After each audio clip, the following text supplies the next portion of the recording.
Pablo Escobar, the king of Cocan. The jungle was quiet until the gunfire started. In the heart of Colombia, in the mountainous region of Antioquia, a man rose not just to power but to myth. He built a cocaine empire so vast, so efficiently brutal, that his daily profits reached a staggering $70 million. To put that in perspective, that's more money in a single day than most countries make in a year. He ran for Congress, presenting himself as a man of the people, and bombed commercial airplanes when politics didn't go his way. He built homes for the poor, paid for their children's education, and ordered the assassination of judges, journalists, and anyone who dared oppose him. He made the world watch in fascination and horror and made Colombia bleed for decades. This is not just the story of a criminal. This is not just another drug lord documentary.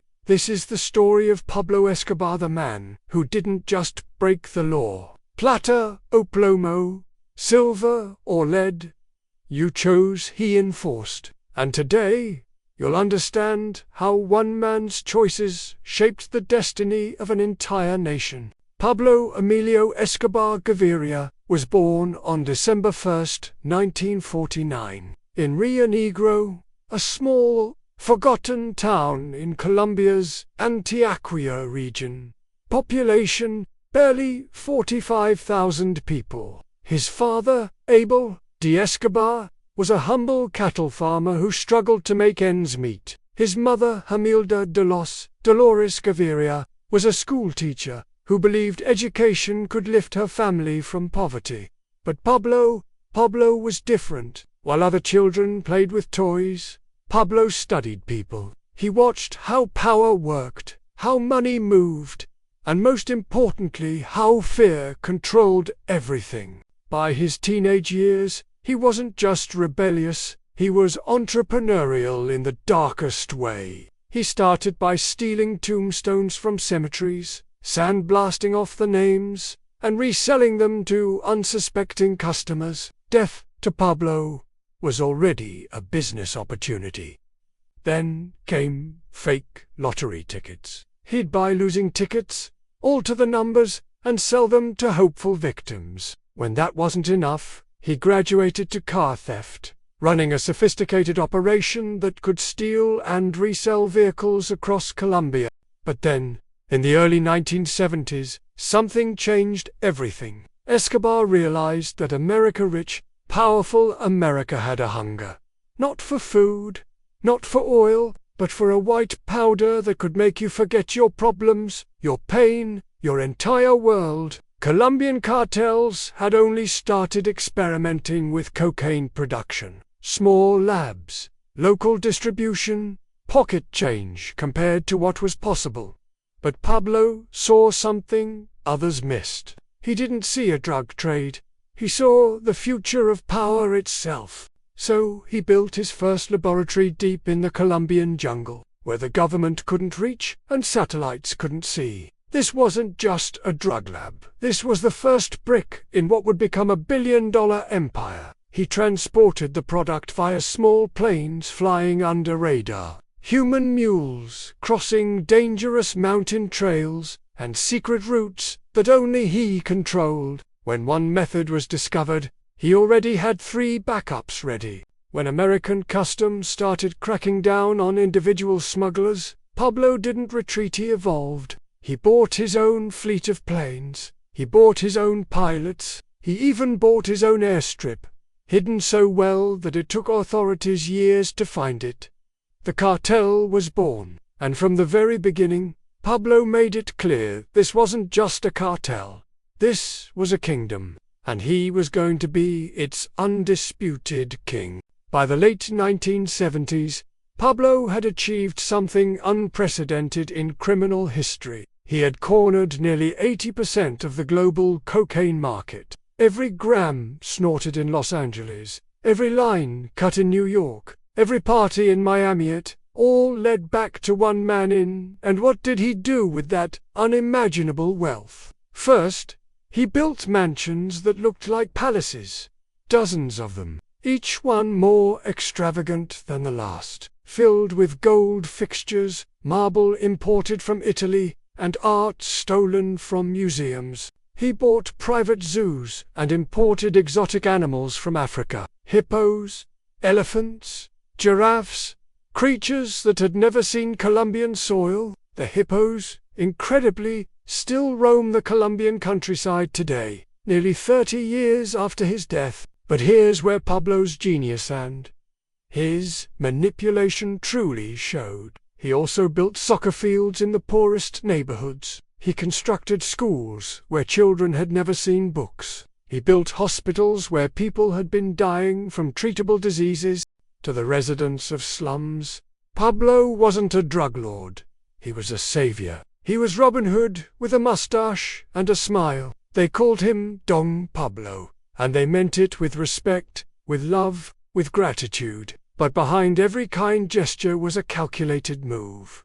Behind every smile was a threat, and behind every favor was an unspoken rule that would define his empire.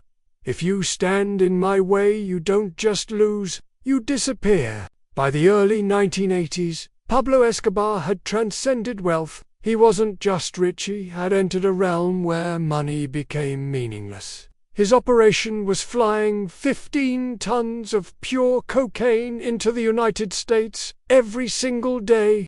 The profits were so astronomical that they created a problem no criminal had ever faced before. Where do you put $70 million in daily income? Pablo was literally storing billions in warehouses, buried in fields, hidden in walls. And here's the most insane part: we're eating approximately $2 billion worth of cash every year because there was simply nowhere else to put it.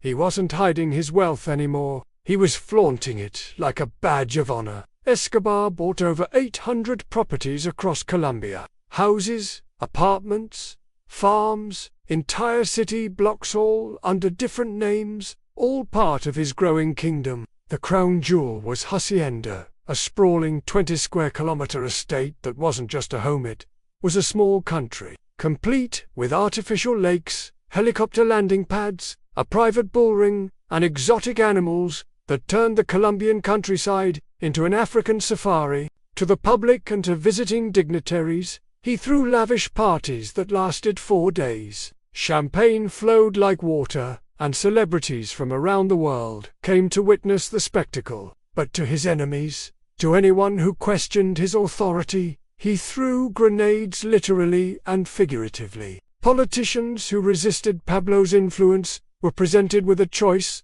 that would become his most famous ultimatum. It wasn't a request, it was the law of the land. Plata o plata. Take the silver and live comfortably in our pocket, or take the lead and die. Simple, direct, effective. Pablo didn't just run the drug trade. Within a few years, he owned Colombia's justice system, its police force, and even controlled the airports.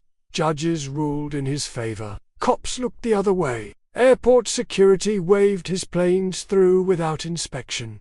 But then the Colombian government made a mistake. Under pressure from the United States, they began discussing extradition treaties. The idea of sending drug lords to American prisons, where Pablo couldn't buy his way out, where his money meant nothing, this terrified him more than any rival cartel. So Pablo Escobar declared war on the concept of extradition itself. And when Pablo declared war, innocent people died. Judges were murdered in their homes. Journalists disappeared on their way to work. Government buildings were bombed during the day when they were full of people. When journalist Guillermo Cano wrote articles criticizing the cartel's influence, Escobar had him gunned down in broad daylight outside his newspaper office. The message was clear. The press was not free. The press worked for Pablo, or the press didn't work at all. When presidential candidate Luis Carlos promised to end the cartels and restore law and order, Escobar had him assassinated on stage, in front of thousands of supporters, on live television. The bullets weren't just killing a politician, they were killing hope itself. In 1989, Pablo ordered what would become one of the most horrific terrorist attacks in Colombian history. Avianca Flight 203 was bombed mid-air, killing all 110 people aboard. Men, women, children, babies, all murdered because Pablo thought one of his political enemies was on the flight. He wasn't even on the plane. The war moved to the streets of Colombia's capital. Car bombs exploded in daily, turning morning commutes into life-or-death gambles. Shopping centers, restaurants, police stations, nowhere was safe. Pablo put a bounty on police officers, $1,000 for every cop killed. Suddenly, wearing a police uniform became a death sentence. Officers were shot in their patrol cars at red lights. They were gunned down while buying food for their families. By 1990, over 600 police officers had been murdered. Colombia lived in terror, not of criminals, not of cartels, but of one man. A man who controlled more territory than the government, commanded more loyalty than the president, and inspired more fear than any army. And yet, in the poor neighborhoods, Pablo was still beloved. He still paid for housing projects. He still organized soccer matches, where he played with local children. He still handed out cash on Christmas, like a criminal Santa Claus, bringing gifts to families who had nothing. But behind every smile was a ledger. Behind every favor was a debt. And every act of charity came with an unspoken understanding. You belonged to Pablo now. Escobar's biggest fear wasn't death. He had survived assassination attempts, rival cartels, and government raids. His biggest fear was extradition to the United States, where his billions meant nothing and his army couldn't reach him. So he formed Los Extraditables, a terror organization with one simple, brutal goal: kill anyone who supports Their motto became Colombia's nightmare. We prefer a grave in Colombia to a cell in the United States. Courthouses were bombed. Supreme Court justices were murdered. Entire families of prosecutors were wiped out. The message was unmistakable. Supporting extradition meant signing your own death warrant.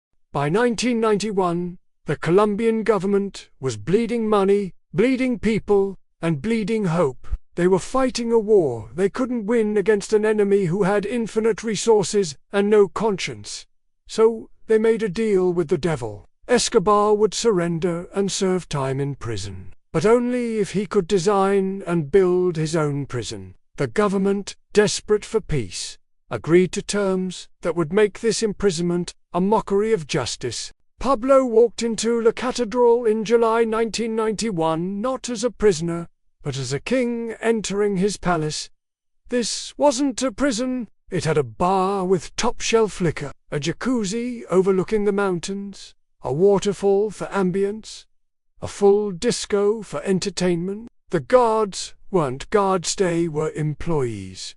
Pablo's employees. He threw parties that lasted for days. He invited prostitutes whenever he wanted. He played football with the guards and let them win. Because even in prison, Pablo controlled the game. From inside La Catedral, Pablo continued running the cartel without interruption. He planned drug shipments from his luxury suite. He held business meetings in the prison's conference room. This went on for over a year. The Colombian government was being humiliated on the world stage. The United States was threatening to cut off aid. The people were losing faith in their institutions.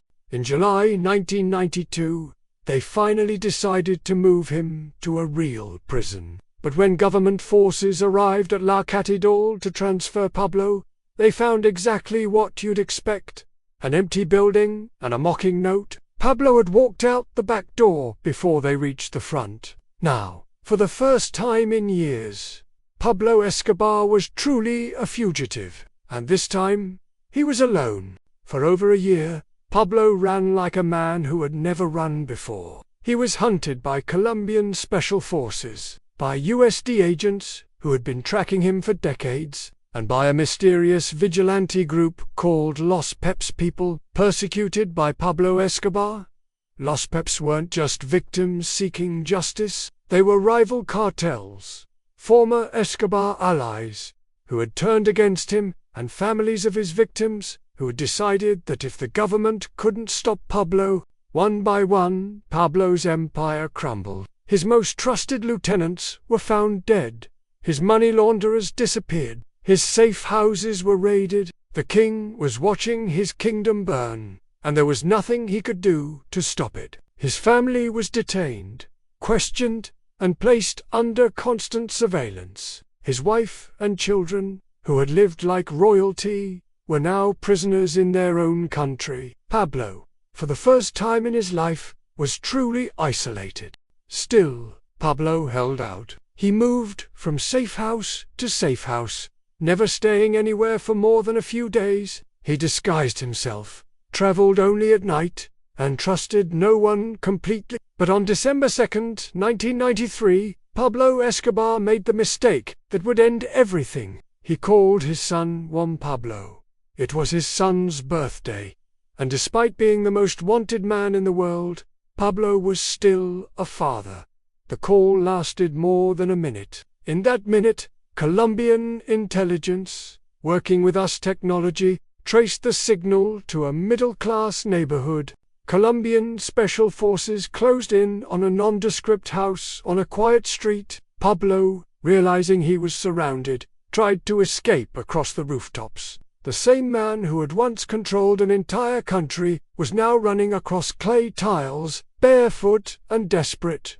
Gunfire erupted. Pablo Escobar, the king of cocaine, was shot in the torso, the leg, and finally, fatally, in the head. He died on that rooftop at 3:15 p.m., December 2nd, 1993. His body lay sprawled on the clay tiles, barefoot, bloody, and finally still. The man who had terrorized a nation for over a decade was dead, and for the first time in years, Colombia could exhale. Pablo Escobar was buried with thousands of people cheering his name. To the poor neighborhoods of he died a hero who had given them hope when their government had given them nothing. To the rest of Colombia, he died as he had lived a plague upon the land. He left behind over 25,000 murders, hundreds of bombings, and an entire generation raised in fear.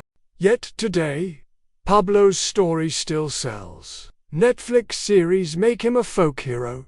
T-shirts with his face are sold to tourists. His old mansion has become a theme park. Because Pablo Escobar wasn't just a criminal. He was a mirror reflecting what happens when power goes unchecked, when governments can be bought, and when one man decides he's bigger than the law itself. History isn't just written by the victors. Sometimes it's written in blood. And Pablo Escobar's blood-soaked legacy continues to stain Colombia and the world to this day. Subscribe for more stories that make you question everything.